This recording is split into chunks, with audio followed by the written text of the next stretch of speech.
बिस्मिल्लाहिर्रहमानिर्रहीम। आप देख रहे हैं हमारे चैनल असद इस्लामिक व्यूज़। घर में चोरी चकारी का डर हो तो पिस्तौल ख़रीदा जा सकता है ताकि वक्त पर काम आए। इसको क़ब्ल-अज़-वक्त हिफाजती इक़दामात कह सकते हैं, मगर आप इस पिस्तौल को हर घर आने वाले मेहमान पर तानना शुरू नहीं कर देते। अगर ऐसा करेंगे तो लोग आपके घर आना छोड़ देंगे। बिल्कुल ऐसे ही हिफाजती इक़दामात के तौर पर हम अपनी बेटियों को फाइनेंशियल इंडिपेंडेंट बनाने लगे हैं। मकसद यही है कि ज़िंदगी में किसी मोड़ पर अगर ऐसे हालात पैदा हो जाएंगे, इसको अपने लिए खुद कमाना पड़े तो मुश्किल ना हो, बगैर किसी मोहताजी के ज़िंदगी गुजार सके और अगर बासलाहियत हो तो अपने शोबे या शौक़ में आगे भी बढ़ सके।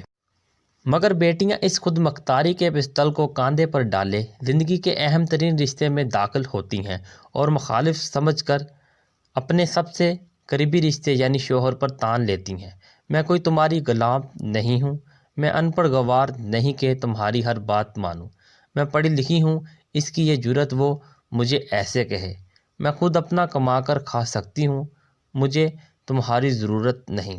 इस ज़हनियत के साथ रिश्ते शुरू करने वालियों के 70% रिश्ते पहले 2-3 साल में ख़त्म हो रहे हैं और रिश्ता ग्रुपों में खुला याफ्ता एक बच्चे के साथ की शरह बढ़ती जा रही है।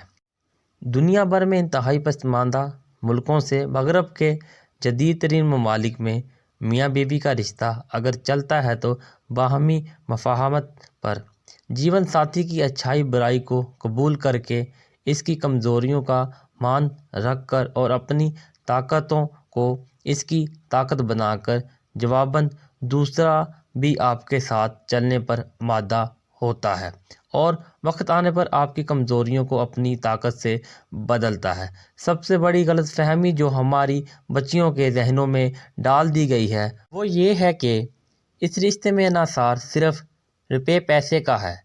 वो अगर खुद कमा लेती है तो बाकी सब की क्या ज़रूरत है, जबकि दर हकीकत इस रिश्ते में आपके जिस्म और रूह के बदले दूसरा भी अपने जिस्म और रूह के साथ शामिल होता है। आपकी बेशुमार जिस्मानी, रूहानी, नफ्सियाती ज़रूरतों का इन्हिसार इसके वक़्त, तवज्जो, कोशिश और आमादगी पर होता है। अगर लड़कियां सिर्फ यही समझ लें कि इस रिश्ते में इनको भी एक जीते जागते इंसान की इतनी ही ज़रूरत है जितनी कि इनके शौहर को, शायद वो बात बात पर खुद मुख्तारी वाला पिस्तौल लहराना बंद कर दें। असद इस्लामिक व्यूज़ वीडियो को शेयर लाजमी करें, एक बार ज़रूर शरीफ पढ़ लें। आपको वीडियो कैसी लगी ज़रूर बताइए।